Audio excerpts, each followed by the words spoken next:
my default setting up until now has been to seek out information. And when I say seek out, I mean, like, I'm intense. When I'm in consumption mode, I'm like, we'll get on the phone and I'll be like, you like binge, I like literally, yes, I binge information. This looks good. It looks good. I like it. But truth is that when I found the answers, when I found the gold nuggets, when I really was like, this thing right here is it? And then there's this awareness that comes after that, like, I had that.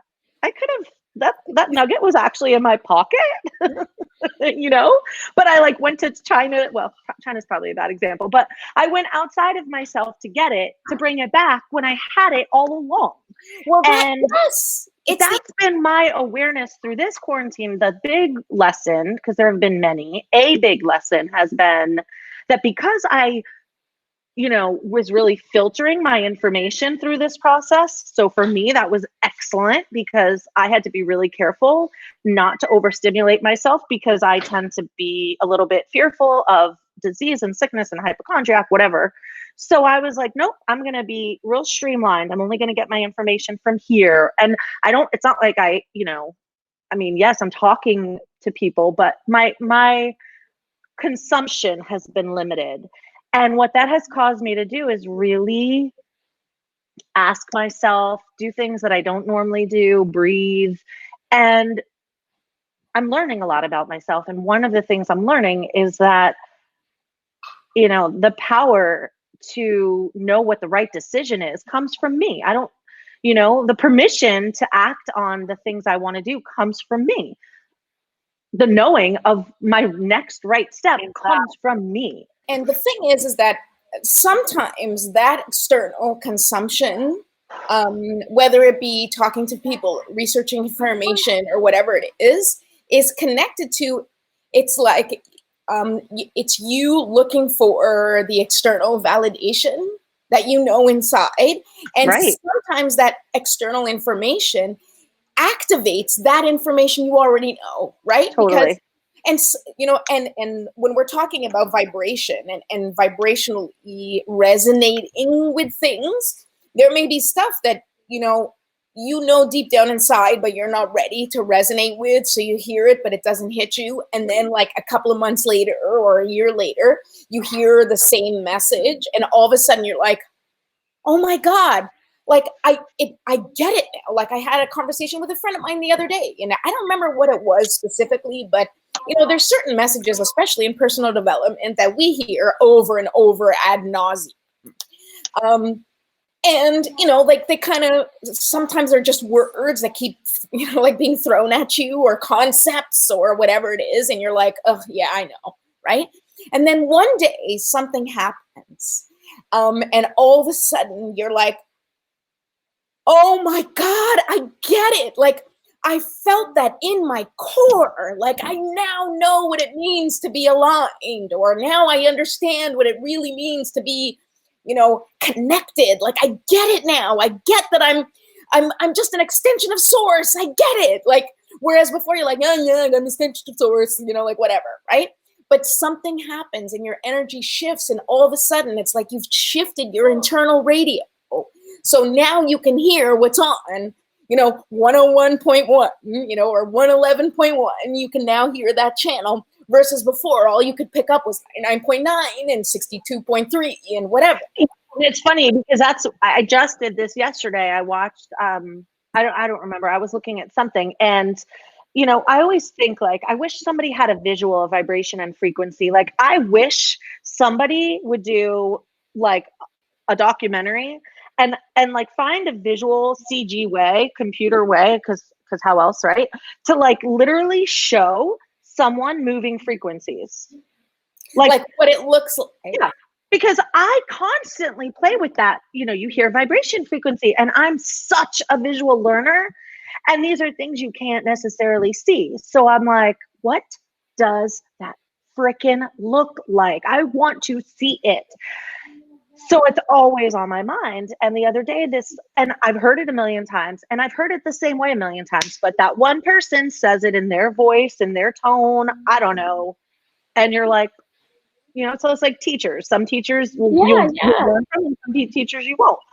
But she's like, it's all emotion based, right? So if you're in a low frequency, a low vibration, then everything you're bringing in is low. Therefore, everything you're bringing out is low, which means you're attracting low, which is coming back in, and it's like a siphon, right? Yeah. And then she asked the question, like, how do you get high? And I'm like, once again, I'm going to get a verbal response to the answer I'm looking for when I need visuals.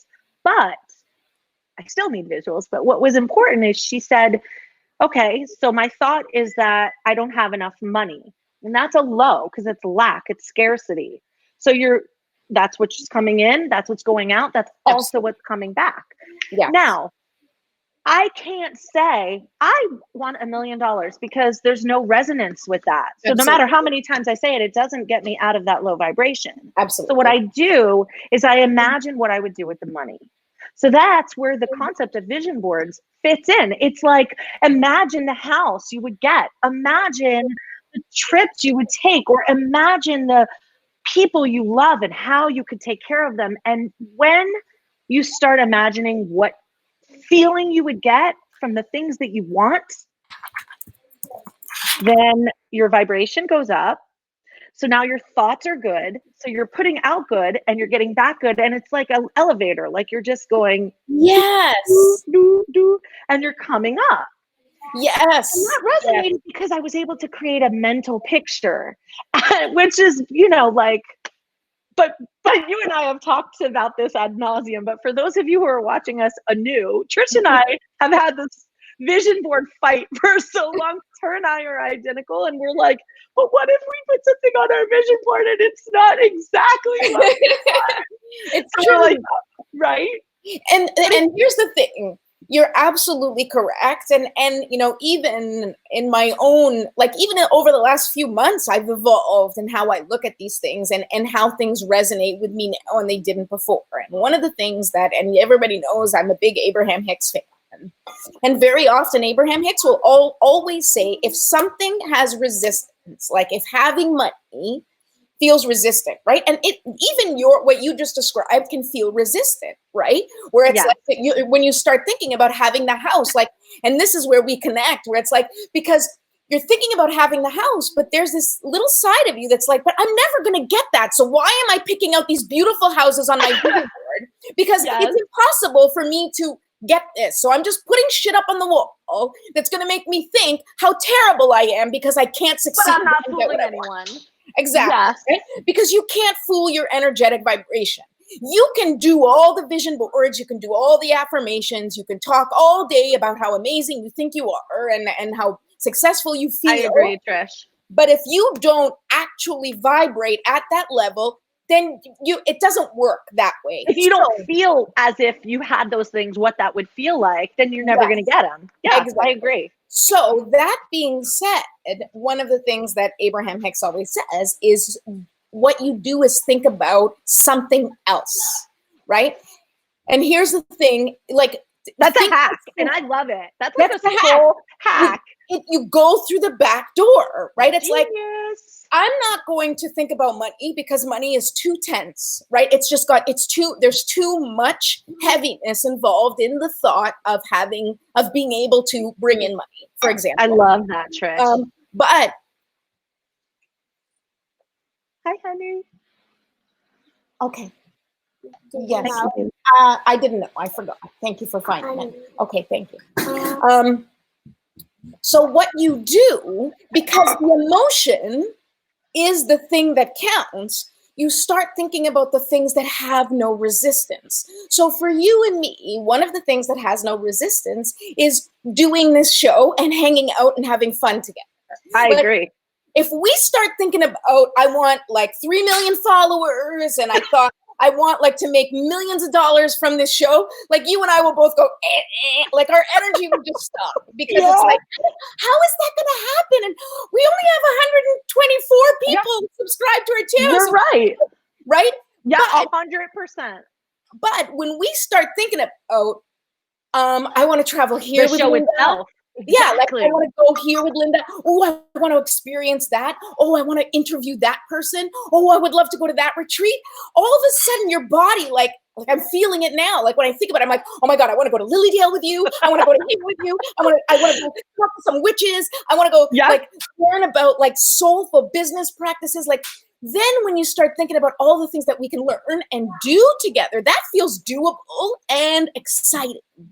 So that's, and I love that because I love that so much. I can't tell you how exciting that is because, and we've talked about this before, but it's bringing something up for me different. It feels really good because like, you know, if I think of it as lines, you know, and we're low or neutral and trying to raise up high, it doesn't matter which thought gets you there. It doesn't matter which emotion gets you there. Once you're there, then you're there. And all the rest, all of what is high is attracted to you. So high abundance, high money. But it's like, if this elevator is broken, do I sit there for the rest of my life?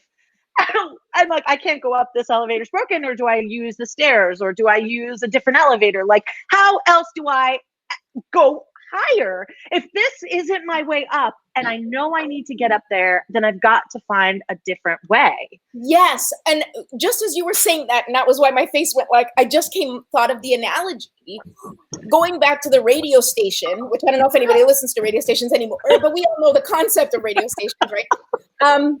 When you think of the radio station, if you're listening to, hey guys, can you please? Thank you.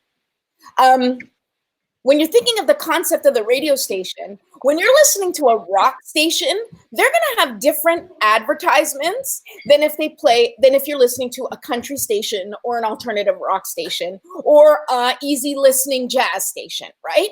Like, so the things that are publicized or talked about, or the interviews or the conversations that happen on a station that has a particular audience is going to be different than the station on the other channels. So it's not even, because I think that it kind of triggers people sometimes to think about the low vibe and high vibe, because people are like, what, just because you're high vibe, you're better than me? Don't think of it in low vibe and high vibe, even though it's been described that way. And technically, scientifically, it's like low and slow vibe, right? Like the frequency is low and slow. And it's a high and fast frequency is the higher emotion. So, but if you look at it as a radio station, right, and you think of it as a line, it's like where you go is what you pick up. It's in that bandwidth. So when you're feeling good, like talking about the things that you love and that excite you, your frequency is going to pick up all of the things that match that high vibe feeling. That frequency will pick up, you know, all of the advertisements, all of the, you know, that come. I agree. But you know what's funny is I know that the technical terms are frequency and vibration. And I know that you have often given the analogy of radio stations because it is frequency. And I love that. But you have also talked in the past, and so has Shayna, which is an easier way for me to connect. I mean, I like vibration and frequency, but I prefer magnetism. Yes. Yes. That has more, and you know, it's like, I guess this is really cool is, you know, to ask yourself when you're faced with something, does this create resonance or resistance? Does this create resonance or resistance? And if it creates resistance, you're like, I'm not magnetized to this. Let me try over here. And when you create resonance, you're magnetized. You know, that's alignment. Yeah, business! Oh my gosh, that felt deep. No, for real. I love that you did that. I mean, you know, we've talked about it. As you said, I have talked about it because my big energetic and spiritual awakening came when I started to realize that the image I had in my head, for those of you who haven't heard the story, when I was in a really dark and deep, very dark place in my late 20s, and I was depressed and I was crying all the time. And one day I woke up and I was like, I have to switch my magnets. Like, it was the visual that came to me was that I had magnets in my body and I was attracting, I got to switch my magnets. I'm attracting drama and chaos and people that are nuts. I need to switch these magnets so that I start to attract different things. Now, I didn't realize the true significance of what this was, and whether it was a download or my spirit guides or, you know, whatever it was at the time that had me see things. All I know is the image in my head was, oh my God, I have to switch my magnets. And that is where the magnetization comes from. It's like, you know, and it starts within. And it explains the polarity too. Yes. You know, like, are you resisting or are you in resonance? Like, Yes, there's, you know. I love how you put it. Am I resisting or am I resonating? Which is like, because you can feel it when you put two magnets together and there's your visual. Yes. When you put two magnets together, they either come like boom and they're connected for life, or you put them together and you cannot put them together because of the resistance. They are not connected. And why freaking sit there all day trying to slap them together? Hold on, tape, maybe tape. Exactly. But that's what we do. I know that's what we do.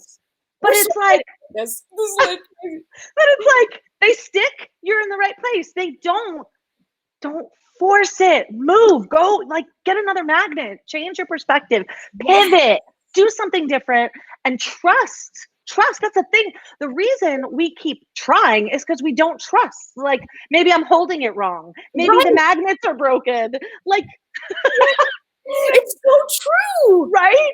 But maybe not. Maybe they just don't. It's just not right.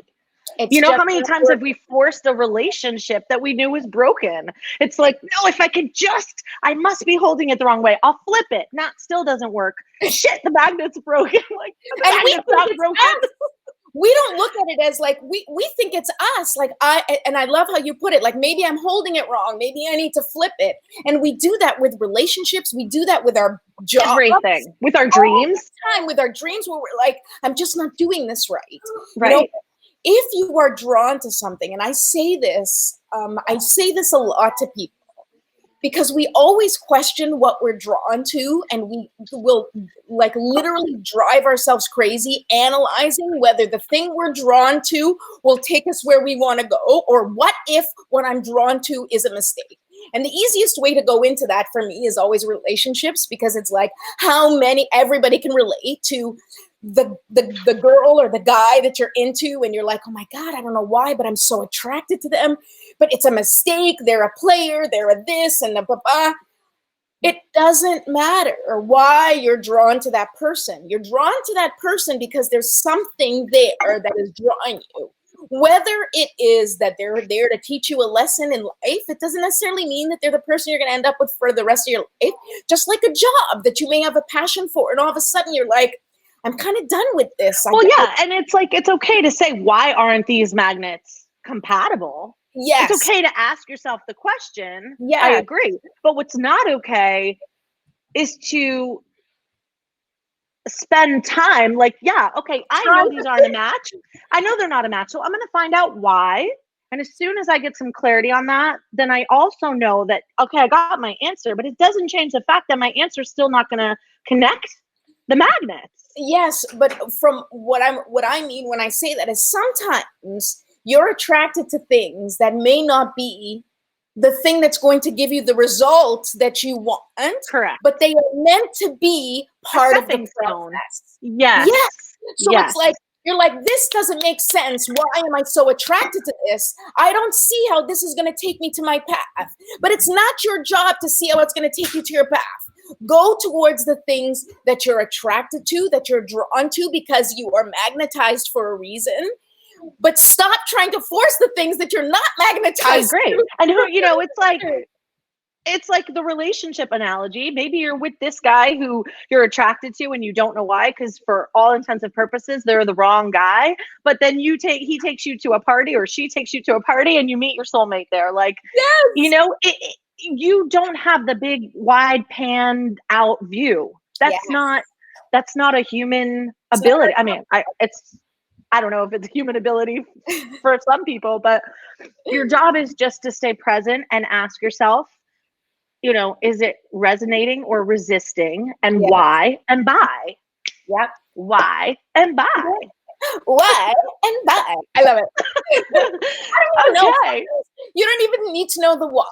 I think you just I follow. agree. It's like, it's not resonating. I mean, the why, see, because you and The problem is, well, yeah. And what I was going to say though, is if I don't like, sometimes I'll just keep picking up a magnet and like, you know, like test I'll it just, out. Is it okay, working? this it working didn't work. I'll try this, and still doesn't work, and I'll try this. And I'm like, nope, still doesn't work. So I think there's a little bit of wisdom that comes from like, if you get clear, like these two don't work and why, then maybe you could go, oh, I know, I need beige. Like beige is good, you know. Yes, yes. But again, you're right. Ultimately, does it matter? No, but I think it helps just get you closer to the magnets that are going to attract, you know? Yeah, absolutely. I mean, that's all part of self-introspection, which is important in the process, you know, like, and it's tough. The introspection is tough. One of the, you know, one of the toughest lessons I had in relationships was realizing that, you know, the person that I cared about in my life at the time, obviously before my husband, that I thought I was meant to be with, the hardest decision that I had to make, and the biggest realization that I had, was that I needed to love myself more than waiting for him to catch up with my vision of our love, right? I had to realize that he didn't love me enough.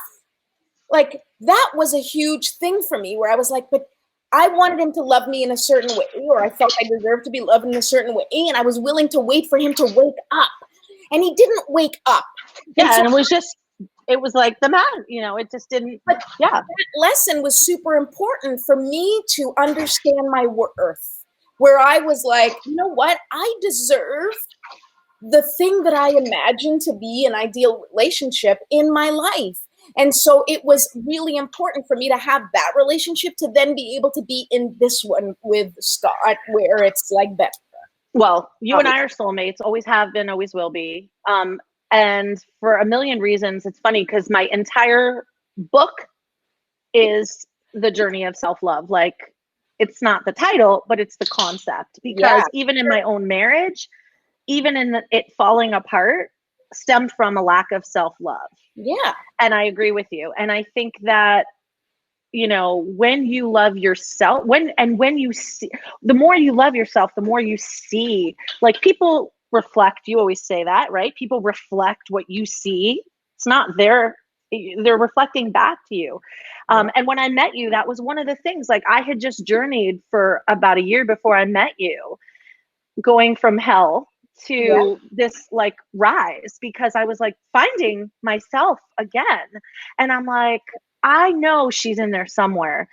And just, you know, at the event we were at where I met you, I was starting to tap into her again. And when I connected with you, I saw that you saw me, the real deep me. And that recognition in your eyes, I just got chills. Yeah, was like how I knew we were bound for life. And it's also how I knew that it was working, that this self-love was like bringing me back, because I was like, she sees me. I can, you know, I can see myself in her, and I like what I see. Yes. And the reason that we were drawn together, and going back to, you know, vibration and frequency and magnetizing, was because I was in the same place for different reasons. But I was coming out of, like, you know, the depths, and the depths of motherhood, where I was so all consumed with everything going on at home, which was perfectly fine, because that's what happens in the process, in the life cycle of motherhood, right? And I was finally ready to step into the next version of me that included motherhood, but also had room and time for my own personal growth. So you and I resonated because we were in the same energetic place. 100%. And that's what we attract. We attracted each other. Totally. Absolutely. And I have not, you know, I have my ebbs and flows, and I have my lows and highs, but it felt so good. Like, when I attracted you, I was like, whatever this is, I don't ever want to leave this, because this is, you know. And so I want to go higher. We want to go higher. We are traveling up, but I am conscious of never dipping down. That doesn't mean I don't have bad days, and it doesn't mean I don't have anxiety. It doesn't mean days don't suck. It doesn't mean life doesn't get hard. It does. All of those things don't stop because your vibration goes higher. It's just that how you react to that changes. What you attract as solutions changes. It's not like once we're in a high vibration, we're like, party time. There's never going to be anything bad. Like, that's not real. You still have crap in the high vibrational realm, but the way that you react to it, the way that you solve it, the way that you live it and experience it are very different. Yes. Yes. And you can have dips, right? Like you can, as you were saying, ebbs and flows. You can be super high vibrant and then wake up another day and be in the depths of despair and still be like a high vibe person or whatever, you know, like classification you want to put. Having the spiritual tools and understanding how it works is how you get out of it quicker. That's it. Having soul seeker guides by your side. Yes. What more could anybody want? I mean, really, just come to us. We got it all. Yeah, we got it. We got you. Oh my God, I have loved this conversation so much. Me too. So we have some guests for you this week and lots of more good nuggets coming your way. So if you haven't already, please subscribe to our YouTube channel, youtube.com/soulseekerstv. And if you have already subscribed and you feel like you know people in your life who would really benefit from this information, then please don't hesitate to share because the world needs love right now. So much love. And you're definitely getting it from us. We love you. Thank you. Bye. Thank you.